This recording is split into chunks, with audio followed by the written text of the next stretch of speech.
listening to the Patriot Nation Podcast.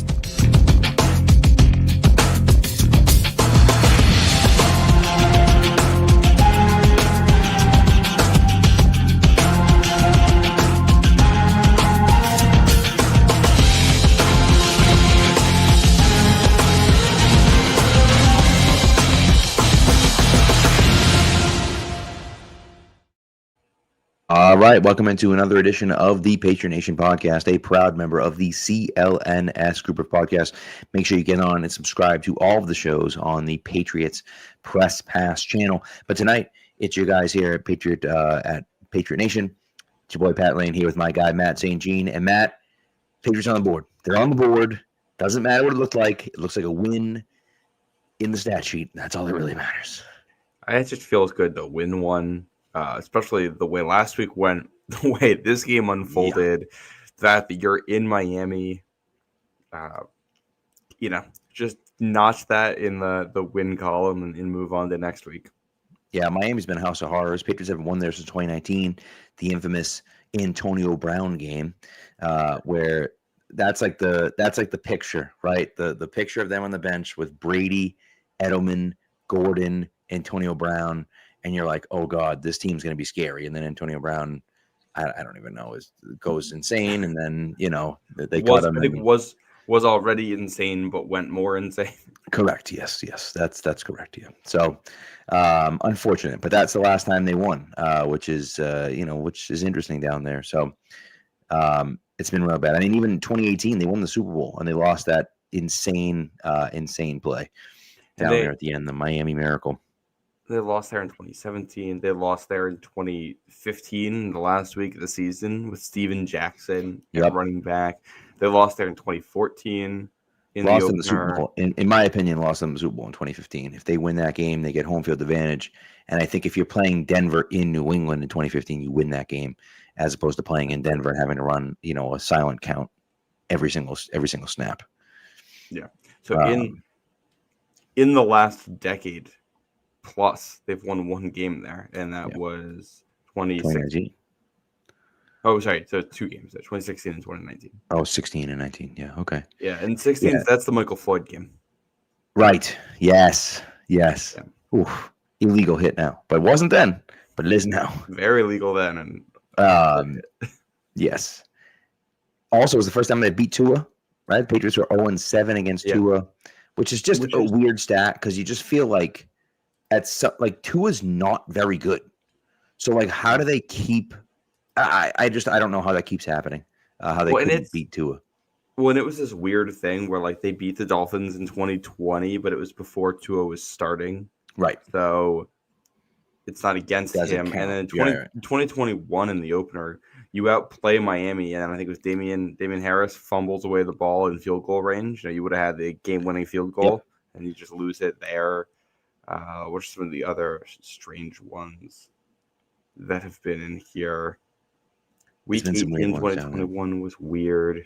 Oh, and then you beat them in 2022, but without Tua. Right. Oh, you've got the weird Sunday night game at home a couple years ago with Cole Strange on that last play. Oh, right. Where he looks like he scored, but he didn't. Yeah. What a mess. They got the first down and didn't. Yeah. And you've got the game last year with Jalen Polk, New Orleans Saint wide receiver Jalen Polk. Correct. Not able to get his full foot down in the end zone. What could have been a go-ahead touchdown late. So some very strange outcomes in there. Yeah. Nice to be, and this is also a strange outcome, but it's nice to be on the right side of it. Well, that's you look at all the stuff that happened in the game, and we'll get into all of it. But just the back and forth in the fourth quarter, especially. I mean, the back and forth nature of the game and the fact that you get to the fourth quarter and you're feeling okay about how the Patriots are playing. And then all of a sudden it's they return the punt for a touchdown, which I still have no idea how they missed the block in the back on score. It's right in front of everyone's face. That was not a block in the back. Sure looked like it. I mean, hit him in the back. I don't know.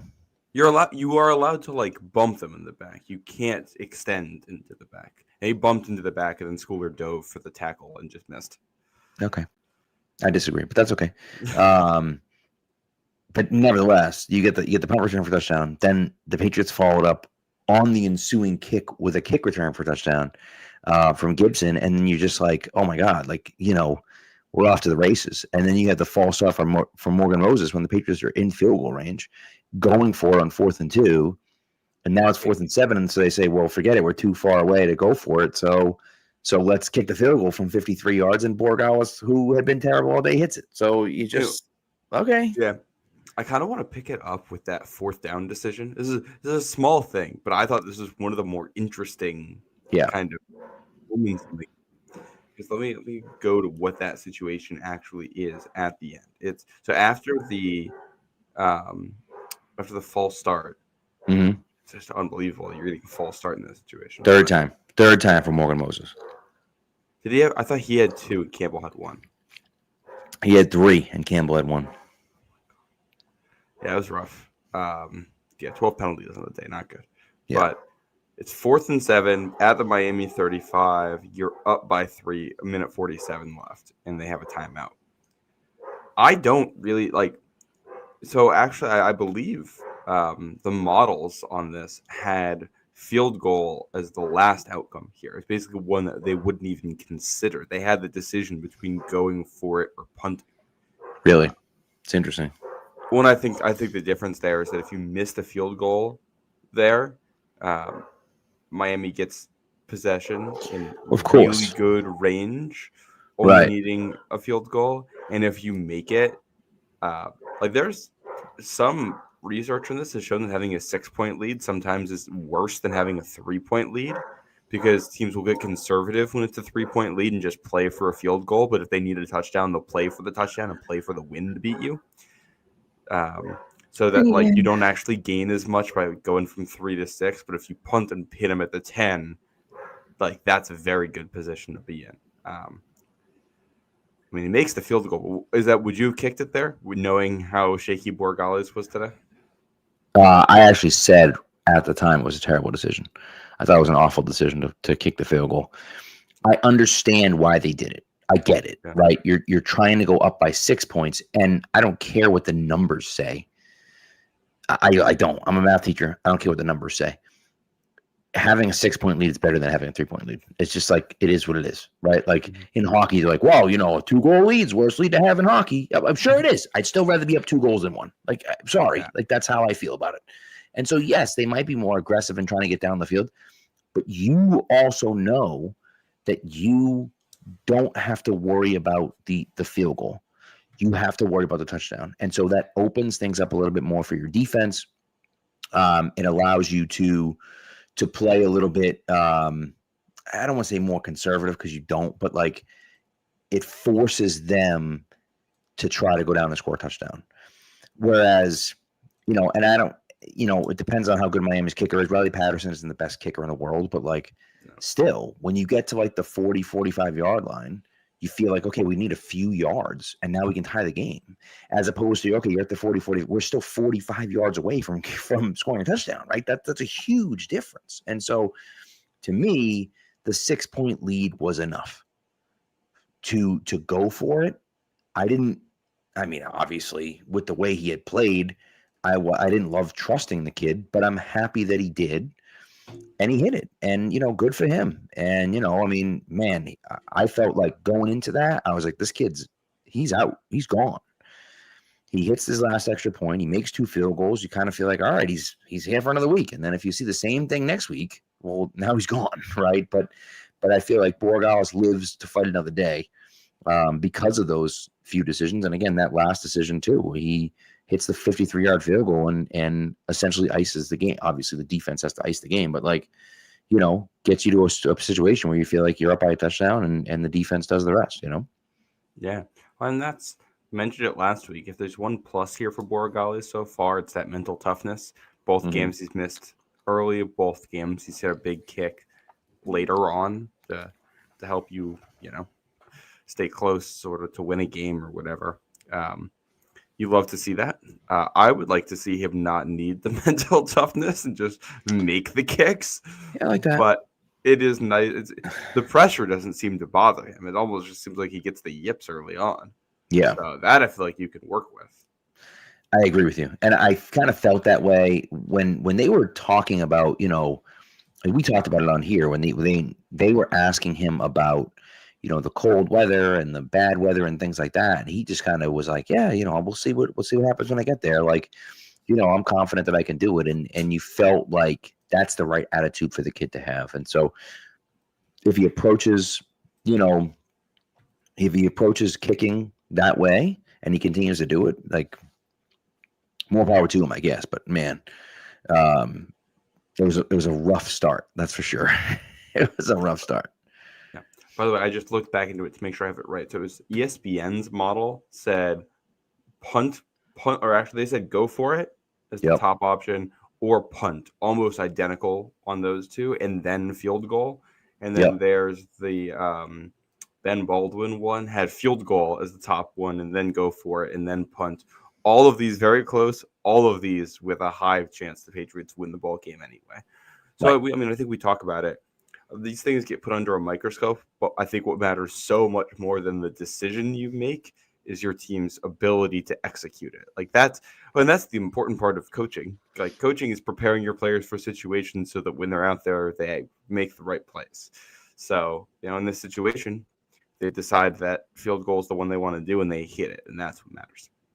Well, I think that's the big part of it, right? Like, as you said, and I think, and here's the big thing for me, right? This is what I look at. That final sack, right? That final sack by Milton Williams, right? That sack by Milton Williams comes from the 28-yard line. I'm sorry, isn't it from the 28-yard line? I believe from the this thing is all messed up. I'm looking at CBS and they're a disaster. They're at the 28. But I believe it was the Patriots 28, right? Yeah. They're kicking a field goal to tie in the game, right? Like that's why you kick the field goal, because if they get it, you haven't been able to stop the Dolphins all day long. Yeah. And so if they get into that range, they're kicking a field goal and tying the game. Whereas now they have to score, and you're able to end the game with a sack from Milton Williams, and that that's why you kick the field goal in the first place, right? I will say the flip side of this also, they're also in this situation because Borregales messes up the kickoff, which is not good, not ideal. So in theory, if we are talking about the difference between punting and kicking the field goal, if you punt, they're starting at the 10, with the field goal. In this situation, they're starting at the 40, that 30-yard difference in field position. How much of a difference does that make when you've got Marty Mapu out there unable to make a tackle? I don't know. Right. But it's tough. I think we should talk about what I think is the number one headline from this game, though. And that is Drake Maye looks freaking amazing. Mm-hmm. It looks like he got the yip, hopefully got the yips out last week, and 19 for 23 passing, 2 touchdowns, another touchdown on the ground. I don't think he put the ball in harm's way once. I can only think of one or two, like if he throws, he made it all. He was amazing today. He was phenomenal today. I think he played the best game of his career. I don't think it was particularly close. I think he played the best game of his career today, and I think not only did he play the best game of his career, but I also think that the throw to Rhamondre may have been the best single play of his career. And the thing about that play is that, you get pressure, you get instant pressure on the right side from Morgan Moses right away. He steps up through it. Now he's getting hit as he steps through it. It's not like the guy's coming by. The guy swipes him and gets him. Maye steps up through it and throws it, and throws a perfect pass. And I mean a perfect pass to Rhamondre Stevenson for a long gain. That's the play that we're looking for Drake Maye to make. Listen, we know Drake Maye can run around and create plays with his legs, and he's fast, and he's all that stuff is great. I'm excited about that, and I'm happy about that. But the number one thing I'm looking for is, can he navigate the pocket, keep his eyes downfield, and make an accurate throw even when there's pressure in his face? And that's exactly what he did in that play. And it's everything that you want to see, all mixed up to one. That's what I looked at. Yeah, and his ability to read the defense. And just going back to camp, it does feel like they've been leaning on that wheel route too. That's something they want him to have in his bag with these running backs, and having it there was awesome.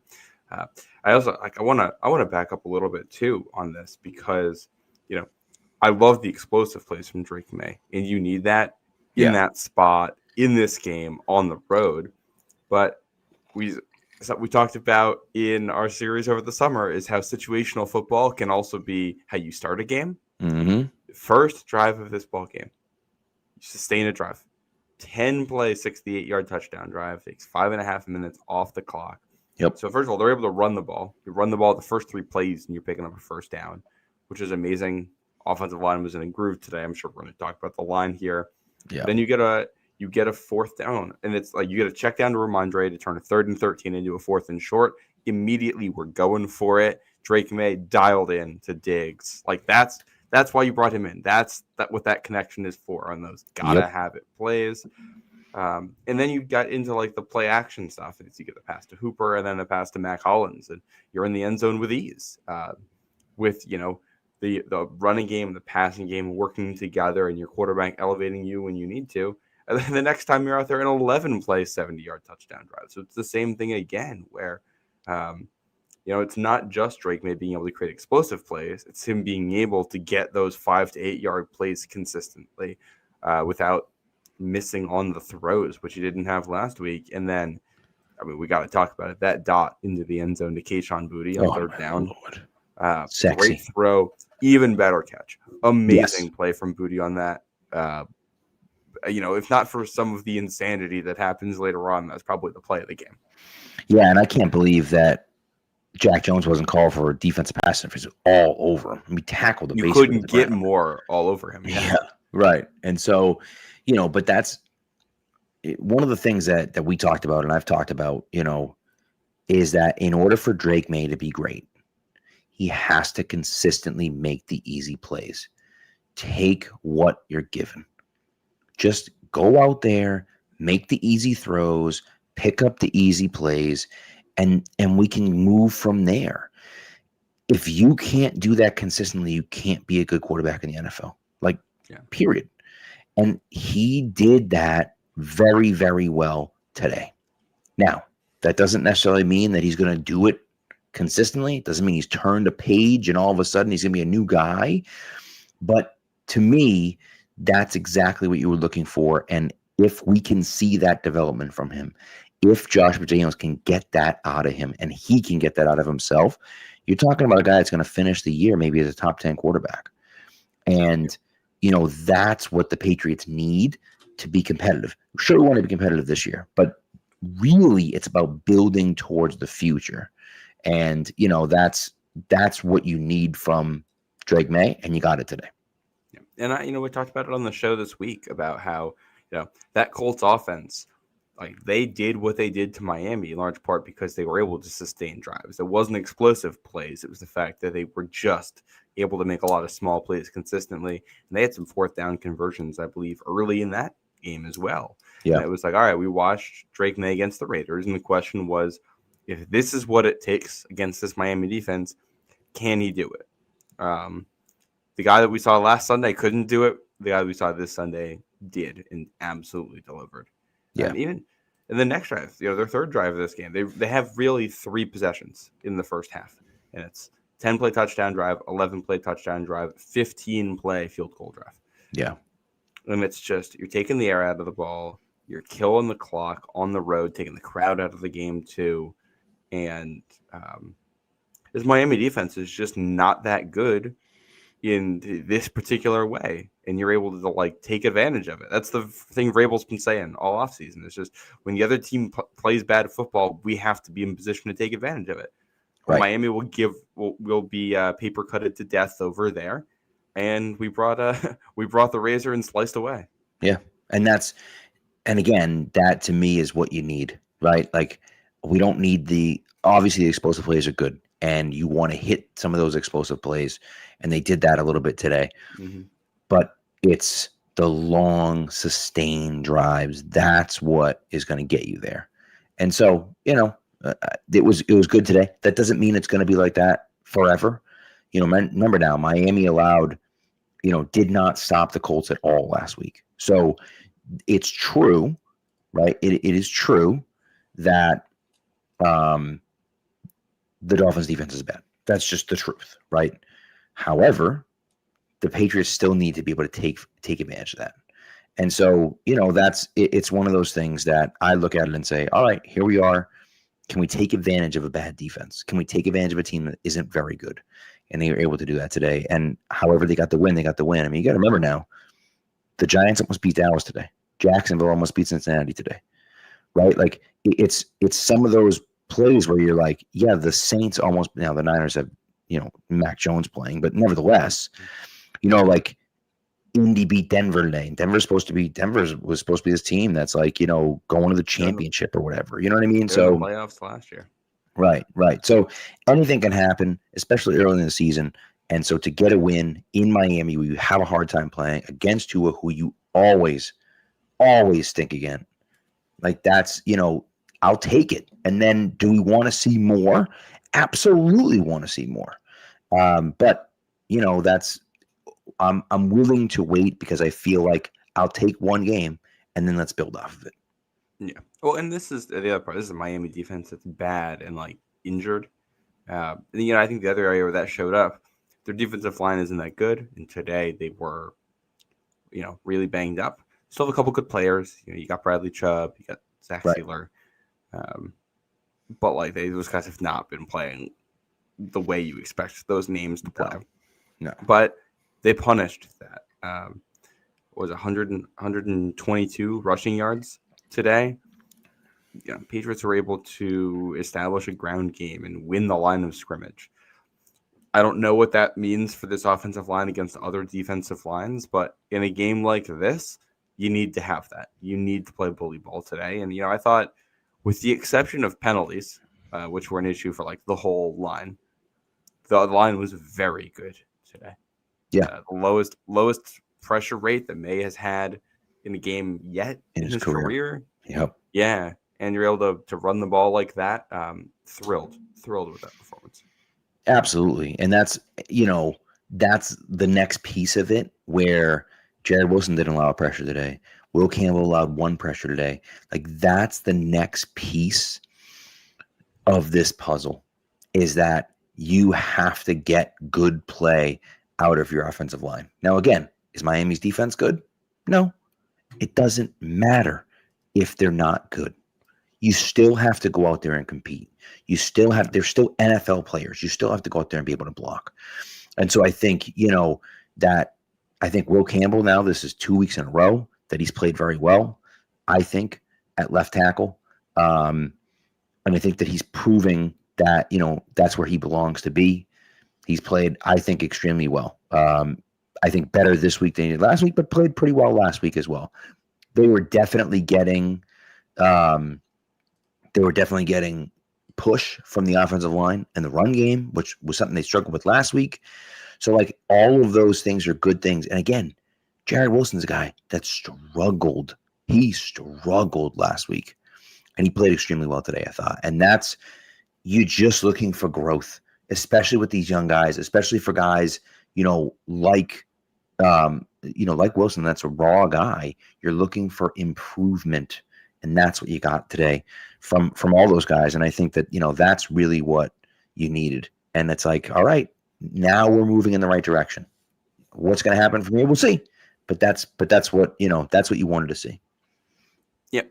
Yeah. So excited about that. I will say, so the offensive line played very well. I did forget the Garrett Bradbury bad snap. That was real bad. Yeah. That was real bad. That is unfathomable how someone who has been a center in the NFL snapping footballs for as long as Garrett Bradbury is to miss a snap that badly. Like it's one thing.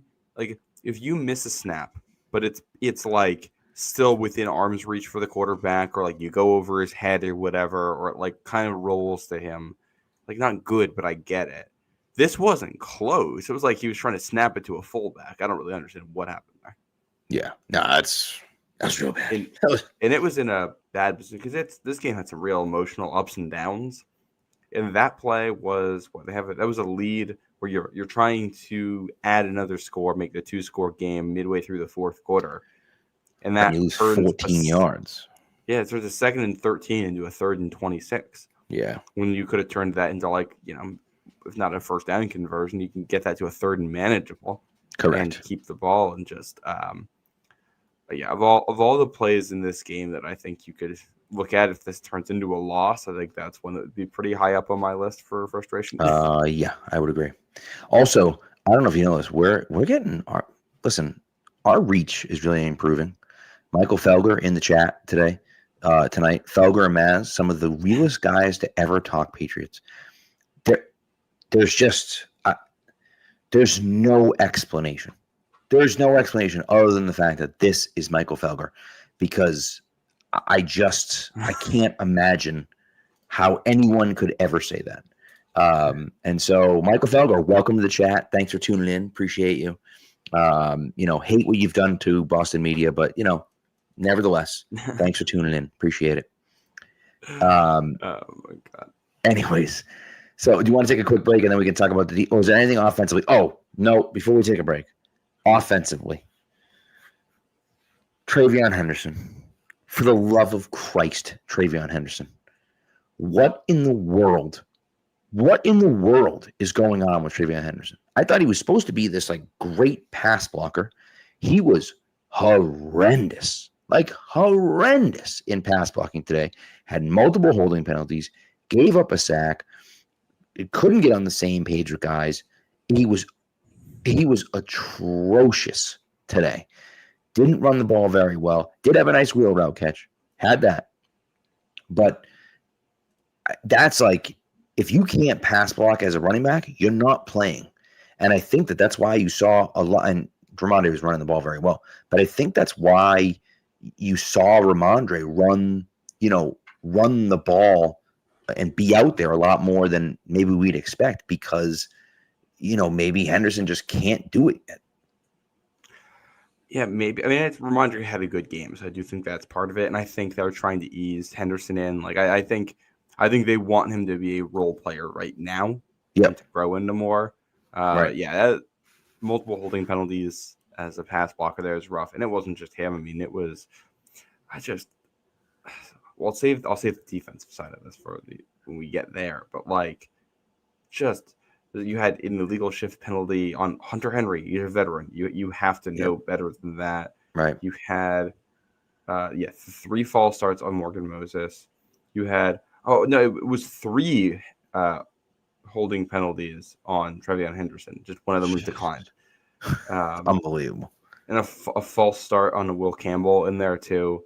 Yep. You just can't. It was 12 penalties on the team today. You cannot do that routinely and expect to win. Well, Got to be better there. And that's really the issue, right? Is that you just can't lose yardage like that, because then you're just giving yards to the other team, and then make your life a lot more difficult, right? And I think that look, you're gonna have penalties. That's gonna happen. They mentioned it multiple times in the broadcast, but they watch the film. When the defensive line shifts like that, the Patriots have been jumping. And that happened to Morgan Moses 3 times. It happened to Campbell once.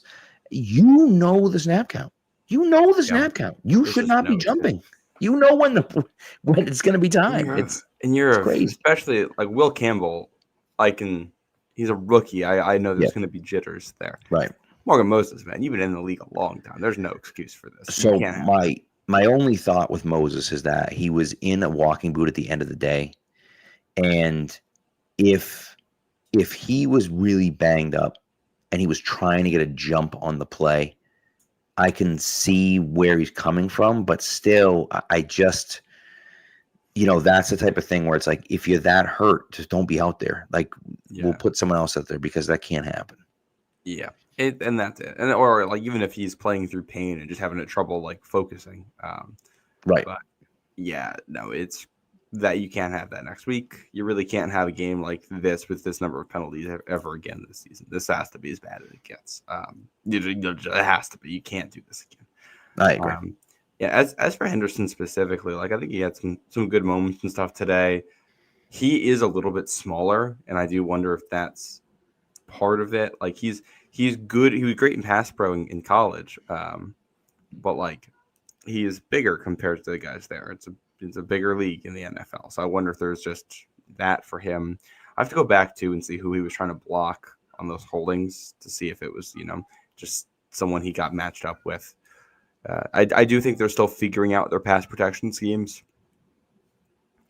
It's better, but like they're still getting on the same page. So that's probably also a factor here. And it's definitely an area where they need to get better, though. I totally agree. Which I do think while we're talking running backs, we should actually, like we talked about it through a number of different things here, but we should give Rhamondre Stevenson himself a shout out because this is the Rhamondre Stevenson we haven't seen since week 1 last year. Hopefully this isn't something where we just get it for 1 or 2 weeks a year. Hopefully we can get this consistently, but he was so silky smooth as a runner today where, he gets that. He has that wiggle at the second level right now where he can like break tackles on linebackers and safeties and pick up an extra 5-10 yards on these runs. His vision was there today. I mean, he was able to get skinny and hit holes and finish with power. And if Gibson and Henderson can give you enough to keep Rhamondre fresh and you can get this Rhamondre all season, he's a very good player. We just have not seen him be consistently that guy without fumbling the football his whole career. Yeah. And that's, he's held on to the ball well this year so far. Let's hope that continues. But he looked like the Rhamondre of old. And actually, I think he looked a little bit faster than he used to. And so I think that, that's something that I was happy to see as well. So we will see 2 things, by the way. And my dad mentioned it to me, texted me, of course. And I wanted to mention it as well. I thought the decision to throw on second down at the end of the game was a good decision. I thought it was a bad result because Maye's throwing the incompletion there, but I thought it was a good decision to do that because the clock doesn't run out. And I also thought, as much as Mike McDaniel is, as dumb as Mike McDaniel is, him not calling a timeout before the 2-minute warning was smart, because if you call a timeout in that situation, the clock stops after the next play, no matter what. And so the Patriots can throw the ball, they can run the ball, they can do whatever. Clock stops after that play. And then you can call your third timeout after third down if that's the case. But what you're doing is you're daring the Patriots to throw the ball if it's after the 2-minute warning, because you're saying if it's incomplete, then it's over, right? And I think that, there was a good decision by him, and it ended up paying off for him. Obviously, it didn't matter in the end, but it ended up paying off for him because they were able to get to that third down, with an incomplete pass and the clock up. Right. I loved that the Patriots were aggressive because of how aggressive Miami's defense was being, and it was like there was going to be a clear opportunity there to get a 1-on-1 matchup down the field, and you trust in your quarterback.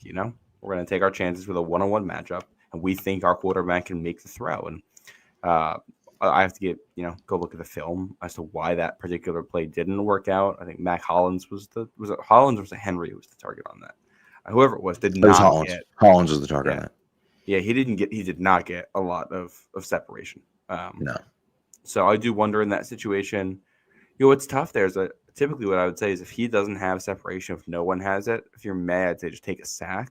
Right. Keep the clock running. But that pushes you out of field goal range there. Correct. So you almost can't do that. It's a weird spot to be in. I think it's, like I said before, with these end of game decisions, I do feel like unless you're doing something particularly egregious, the ability to execute the play is going to be more important than the actual decision itself. Like that is the more important coaching aspect of it. I agree. I thought they made the right decision and they just didn't execute it well enough, but you make up for it with the field goal and the defense on that last possession. So, you're never going to bat 1,000 on execution anyway. So, that's the way it goes, right? I also, how is it possible? How is it possible that Miami, with the time running out, calls timeout, but they didn't actually call timeout? The Patriots called timeout. Like it made absolutely no sense. It was a medical timeout against New England. Patriots player got hurt. there was 0 seconds left in the play clock. Like, they were lining up to run the play. And all of a sudden they were like, no, it's a timeout on the Patriots. And I was like, what are you talking about? They're lined up to make it made no sense to me. So I was very confused by that. Anyways, the last thing I want to address is this. Joe Burrow's hardest QB ever out 3 months with turf toe. First of all, I don't know if it's going to be 3 months. Second of all, is there a worse name for an injury than turf toe? Like, it's like a serious injury. And it's called turf toe. It's like a deep bone bruise, right? So I will read to you what it said. He has a grade 3 turf toe. Grade 3 turf toe says the soft tissues in your toe are completely torn. Your MTP joint may be dislocated. Swelling and pain in your toe are severe. It's very difficult to move your toe, let alone exercise or play sports. So he's got ripped tendons and muscles in tissue, right? Which is tendons and muscles. You get ripped tendons and muscles in his toe.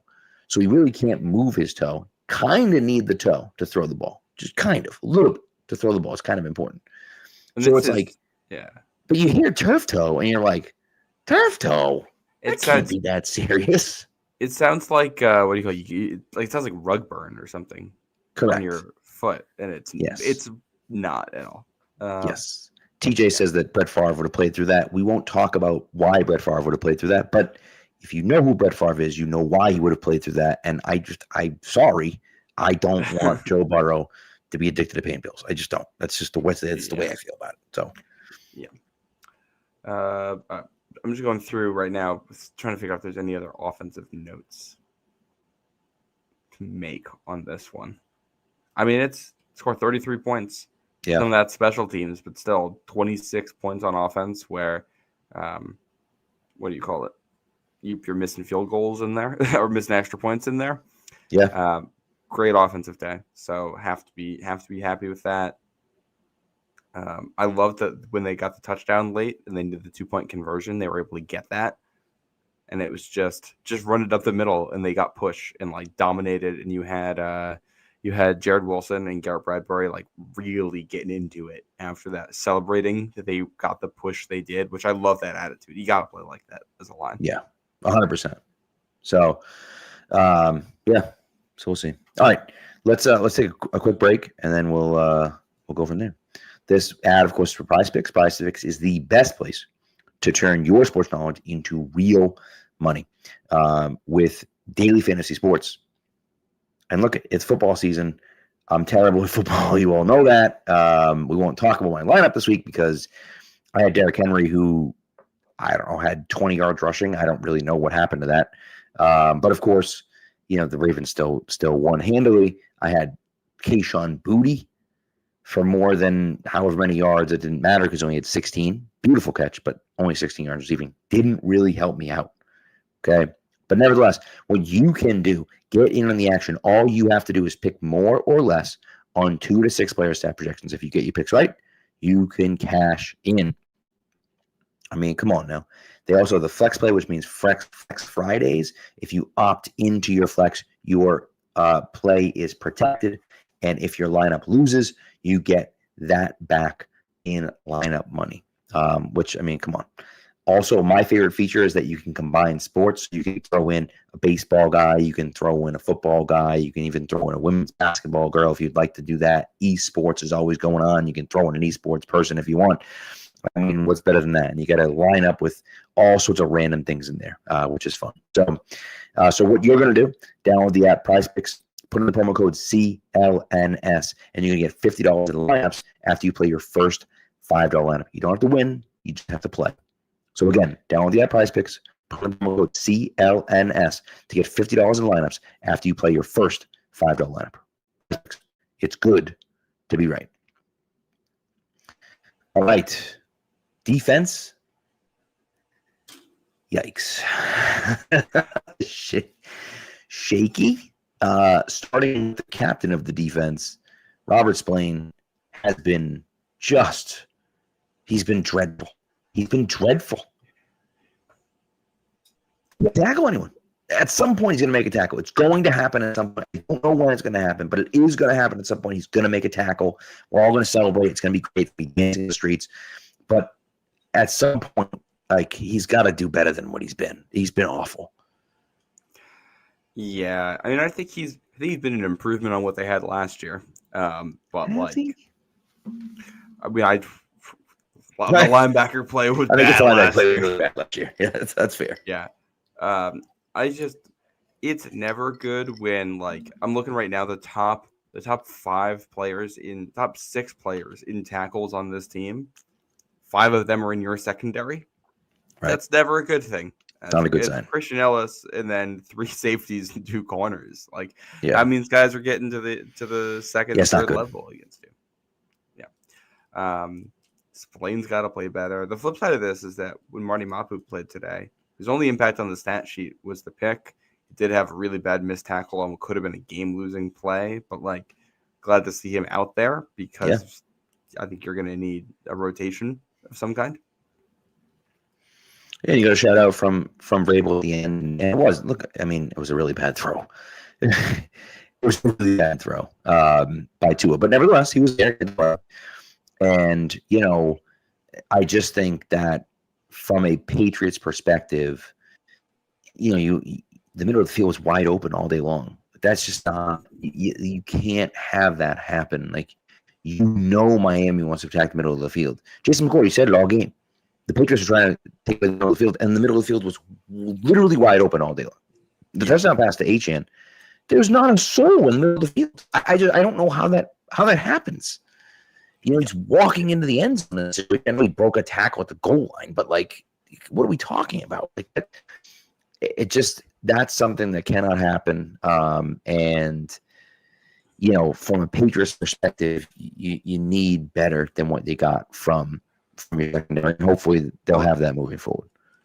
Well, what I think is kind of weird about this game is that you watch this game, and it really, like, it doesn't feel like the defense ever has control.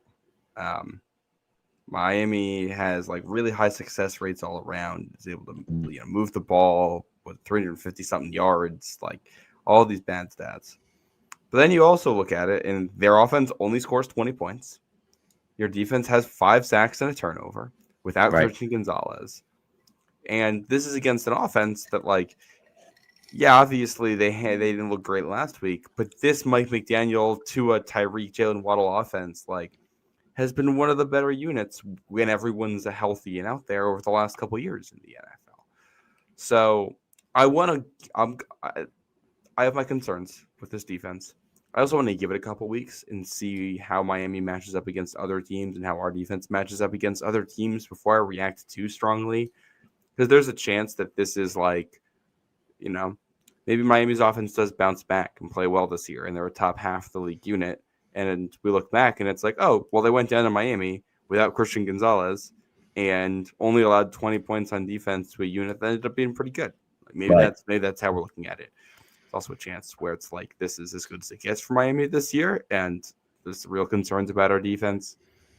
It's just, I don't think I've ever seen a defense produce as many sacks as the Patriots have through these first 2 weeks without actually feeling like they're affecting the quarterback.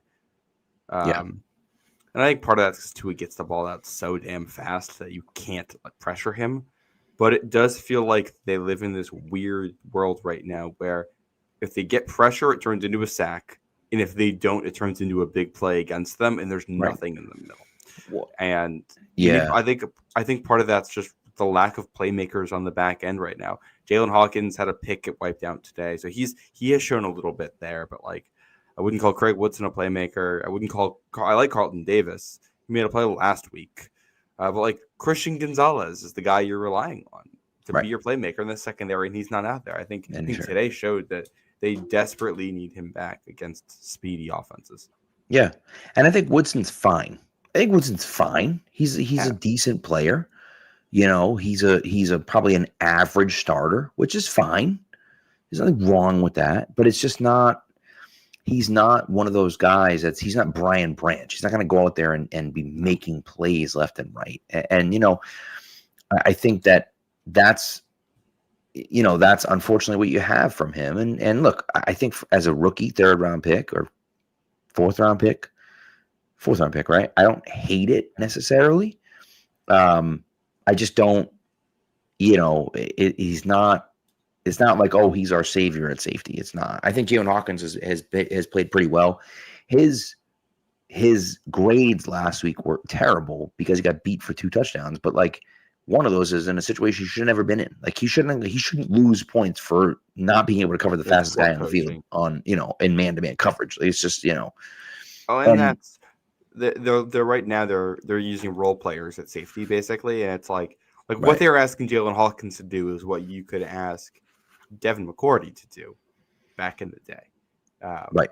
But they just don't have that guy on the back end. No, and so we'll see. But there's a long way to go. I think that the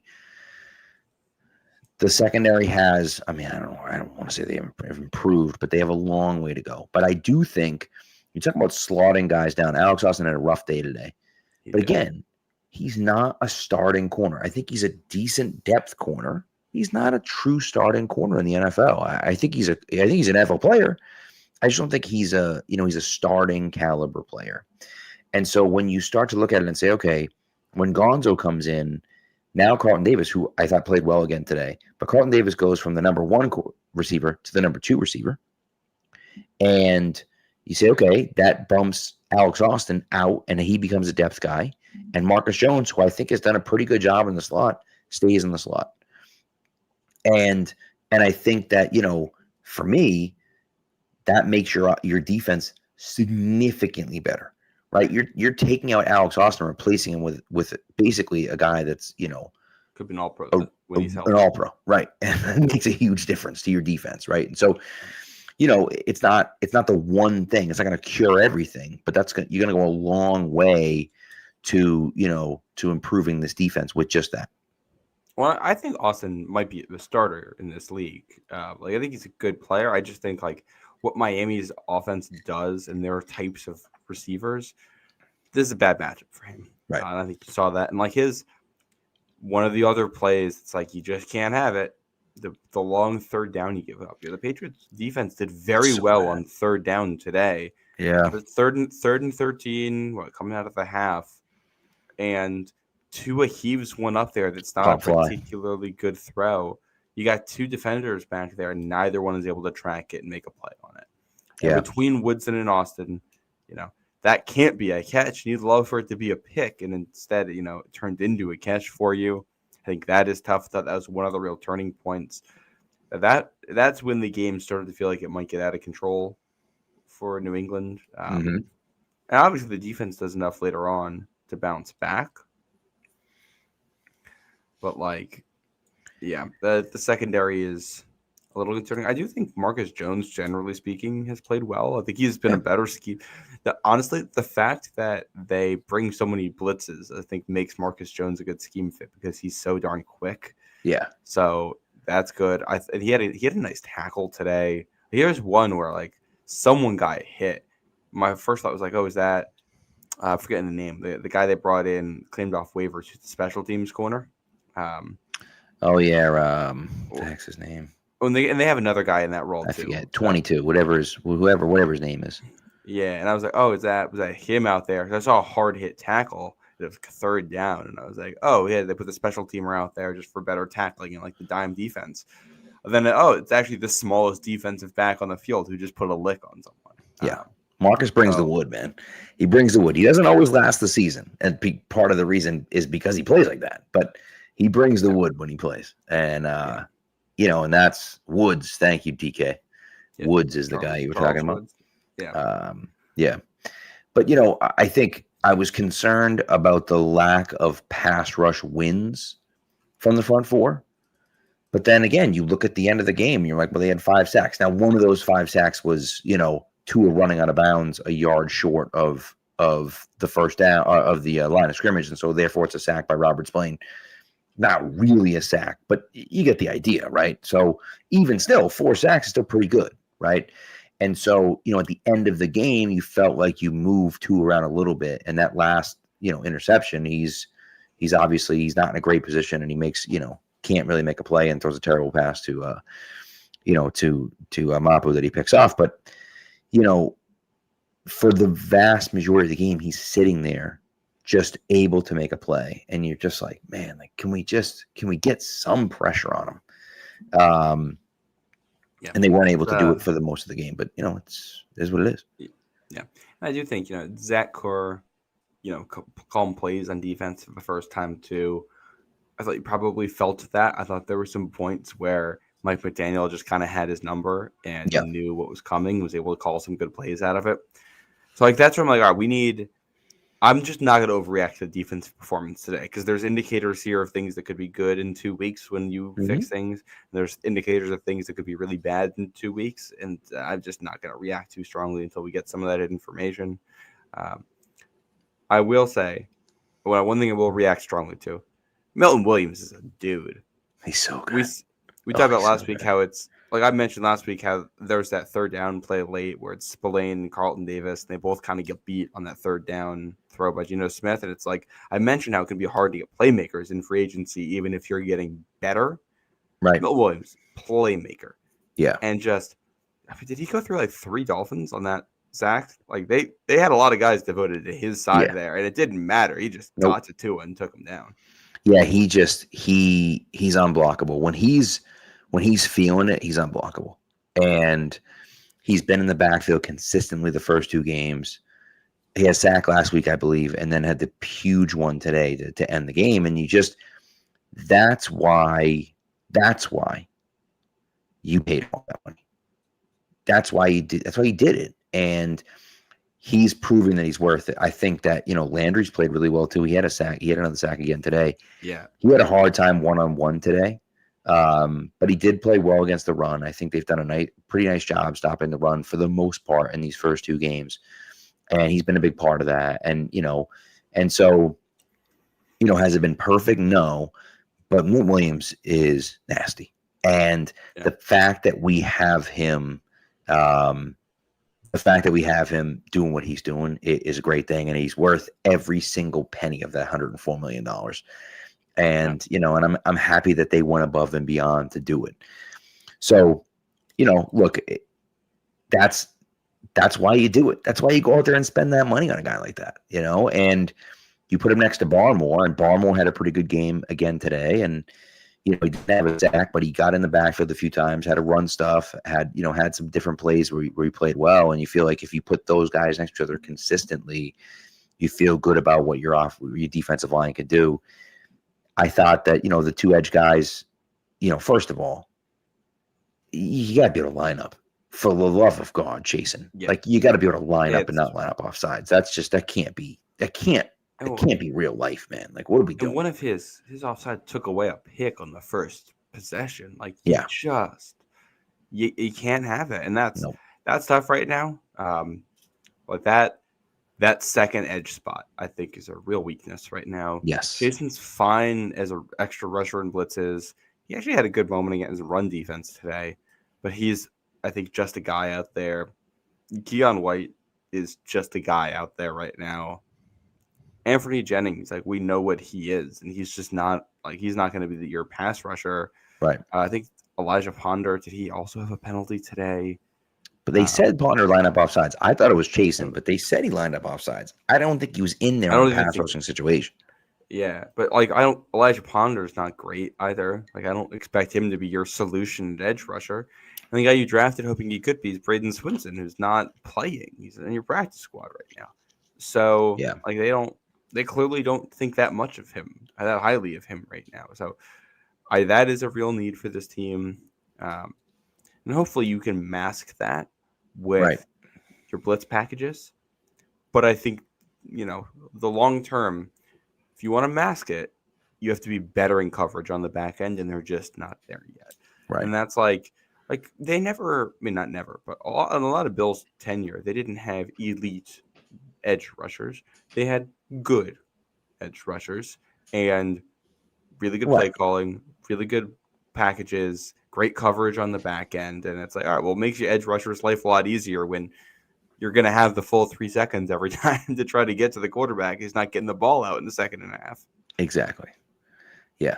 Yeah. No, and I agree with you. Like, you need them both to play off each other.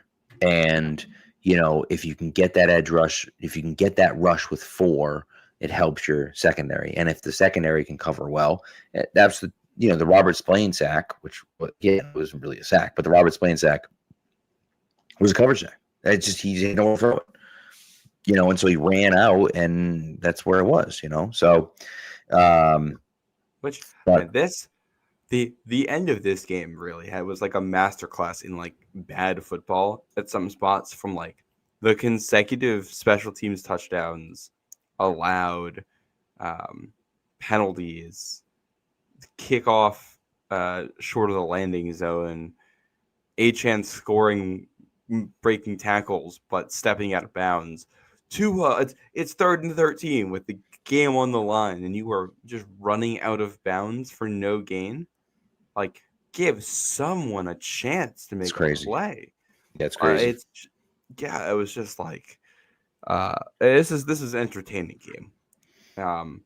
And Drake Maye was very good and was the best quarterback on the field, and there's a lot of optimism there. At the same time, it was not a good game. This is not a high-quality football game.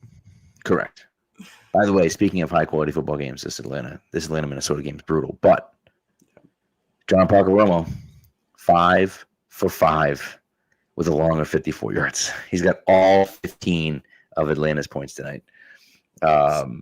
And they're driving again, and they may end up settling for a field goal again. He might end up 6 for 6 with all 18 points. I'm just terrified that they're going to let go of Borregales at some point, and it's going to be like Chad Ryland. He's going to go elsewhere and figure it out. So, yeah, it's obviously it hasn't been good with Borregales, but the fact that he kicked like a 53-yarder for you in a clutch moment, like, I don't think you can dump him after that. I think you have to keep giving him opportunities. I think you're right. And I think you're right about the fact that what I like about him, his best quality, is the fact that he doesn't get impacted by the moment. He may screw up at the beginning, but then, when the game's on the line, he comes through for you. He did the same thing last week. Wasn't good. Made a few kicks late. And that's just, you hope that you can coach that stuff out of him. Yeah. And hopefully that's the case. But it's just, you have to, I feel like if you chose him, and look, I felt like him and Parker Romo were pretty even all camp. I think maybe I would have given a slight edge to Parker Romo. Yeah. But if you decided to keep him, you can't then move on from him after this year. You have to commit to this kid. They didn't do it with Ryland. You see how well Ryland's kicking in Arizona now. So it's like, just stick with him for another year. If you get 2 years, if you get through 2 years and he sucks, okay, now you can move on. You know what I mean? But you should at least be able to get, to live with him for a year and then see what happens. Yeah. I mean, I won't lock myself in that far, because if he just comes out one of these games and misses 3 field goals, like, that's a fair point. There's a point where you just can't. I will say, the Patriots put out their inside the locker room video after the game. Here are the game balls that Mike Vrabel gave out. Rhamondre Stevenson, Antonio Gibson, Marty Mapu, okay, Milton Williams, of course, Zach Core, and Andy Borregales. Okay, there you go. So when I think Drake didn't get him, but that's okay. What I think first of all, I'm going to guess that's a thing from Vrabel. Is like, it's not that we're not going to reward Drake, but yeah, you're looking for role players. You're setting culture right now, and we're expecting you to do. This is what we're expecting you to do every week. Yeah, when I do think it's notable that like some of these are like Marty Mapu has some real negative plays in this game, but he gets a pick, and I think this is Vrabel trying to reward the playmaking there. Yeah, Zach Core, who up and down game as a playmaker, but it's him stepping up into an opportunity, fulfilling a role that they need. Yep. And because I'm guessing these game balls aren't they're about the performance in the game, but also about what happens during the week too. They're asking these guys to step up and then them stepping up. Borregales, making that kick at the end. I think it's pretty clear that like they're focused on the game level here, and focused on when we ask you to do something in a high leverage situation, we need you to be able to make the play. Borregales did. Mapu does make a play on 4th down. Milton Williams does on 4th down. Heck, Kerr he's calling the defense at the end there. He gets the credit for that too. With some good plays there. So, interesting. And I know Drake May kept the ball at the end and gave it to Stretch so that Vrabel could have a game ball for his first win in New England. That's good. Yeah. So we'll see. I don't know. You got any other notes for the game? I feel like I'm pretty well spent on it. I feel like, it was a good win, ugly win, but you got to do what you got to do to get the win. And they were able to do that, luckily. And so, we'll see how it goes the rest of the way, but hopefully they can keep this going. Yeah. Well, and I think what this game means will be very much determined by what happens the rest of the way. If this team turns into, a good team, dare I say a playoff team, this is a win you look at and you say they didn't play great, but in a tough environment, they found a way to get a win and they gritted one out. Right. If the team ends up not being very good, we probably look back at this in 2 months and say, yeah, they lucked their way into a win that day and didn't do it a whole lot else the rest of the way. Right. And that's the nature of this sport. It's results driven, and the way you look at things is going to be in the context of what happened in the other games. So yeah, I in the moment very happy with the win, and also lots to work on because Pittsburgh is a real team coming to play next week. Although I question how real they are. Did you see the touchdown that Seattle scored today? No. Which one? The kickoff one? Oh, God. That's one of the – you got to know the rules, man. How are you not supposed to know the rules? That was – well, and, the fact that the Patriots have all these missed field goals and extra points. They scored and allowed special teams touchdowns today, and Pittsburgh did that. We are going to see something on the field in Foxborough next week in special teams that has never happened before. Probably. It's just going to be weird. But yeah, that's real team next week, real quarterback, real coach. And I don't believe that he touched the ball, but he's got to go back there and get it. Just kick it out of the end zone. So what? Yeah, it doesn't matter if you touch the ball. Right. Yeah, it's live. Once it's in that landing zone, the ball's live. Well, but the reason why I said that is because I feel like, I don't know, but I feel like if you touch the ball and it goes into the end zone, does it end up being a safety? No, right? No, it would be a touchback. It'd be a touchback. Okay. Yeah, and that's a touchback. And in that situation, it's at the 20. Right. Okay. Yeah. Okay. So there you go. But it's on and this happened on a Jets Bills game a couple years ago. It might have been pre-COVID, or it might have been, I don't remember exactly when it was, but kickoffs, the reason an onside kick is what it is that on a kickoff, the ball is just immediate. Once it's into whatever the appropriate territory is, the ball's live. Whoever picks it up has it. So the fact that it's just sitting in the end zone, well, it's not a punt. Ball goes in the end zone. That doesn't mean it's a touchback. Yeah. Crazy. So heads up play from Seattle. Hilarious play from Pittsburgh. I also don't even know if the guy even possessed the ball. They called it a touchdown, but did the guy actually possess the ball? I think because he jumped on it. So I think just by the rule of physics. Yeah, I guess maybe he had to have first started fully in the field of play there. As long as he isn't losing the ball as part of it, he has the ball in the field of play. Yeah, I was looking at that and I was like, well, bro, why are you running in so hot? You should just slow down and pick up the ball. Yeah, don't jump on it. But yeah. I don't know. Right. We'll see. All right, that does it. Thanks for tuning in, people. We appreciate it. Patriots are 1-1, second place in the AFC East. I'll take it. Wasn't pretty. I'll take it. Get the win. Be happy with it. We'll see what happens next week against Aaron and the Steelers. One final note here, because the Dolphins play the Bills this week in Orchard Park on Thursday Night Football. And then they play the Jets after that. Golly. If they lose both of those games, is Mike McDaniel done then? I think so. I can't imagine if you go 0-3 against the division, you start the season 0-4, forget it. It's over. You have to fire him at that point. And I guess it depends on how it looks, but if they go into Buffalo and get absolutely blown out, which is almost certainly what's going to happen on Thursday night, and then you play the Jets and you lose to the Jets, say Who knows? But say you go into New York going down to Miami. Is that a home game for the Dolphins? That's in Miami. That's their rivalries game. Yeah, so you have to win that game. The Jets are not very good. They had like 17 yards of passing offense today. Like, you cannot lose that game.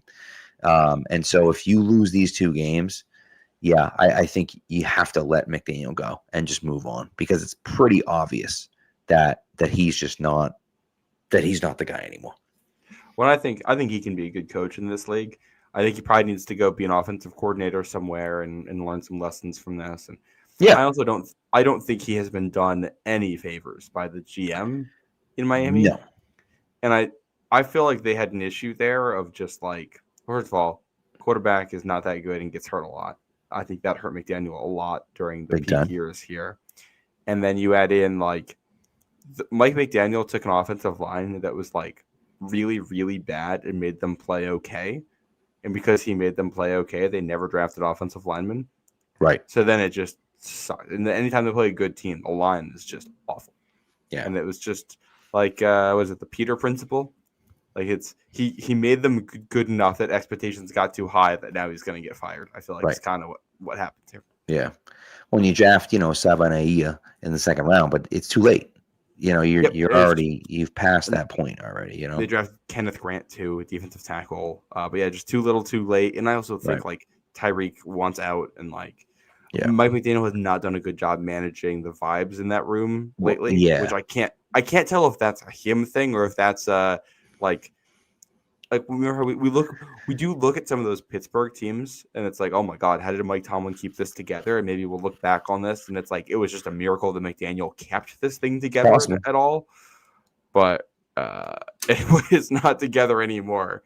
It sure isn't. Did you see on there was an opportunity to ahead for a big play to Tyreek, and he missed the throw. He came off the field screaming, and he came off the field in a big situation. It's just like I'm like that should. Yeah, but that says a lot right there. It's not good. Not good. No. Not what you're looking for. Well, I think Tua was kind of throwing Tyreek under the bus in the press conference after the game too. It's a mess. It's a mess. Which, like, Tua, I don't care. You are not good. I don't care what Tyreek did there. You should not be leaving the field there, but you are not good enough right now to be throwing anyone under the bus. I agree. I completely agree there. So we'll see. Anyways, that's what we got. We'll be back probably Thursday night during that Miami game, talking about the Pittsburgh Steelers coming to town on Sunday. Anyways, thanks for tuning in. Appreciate it. Be good to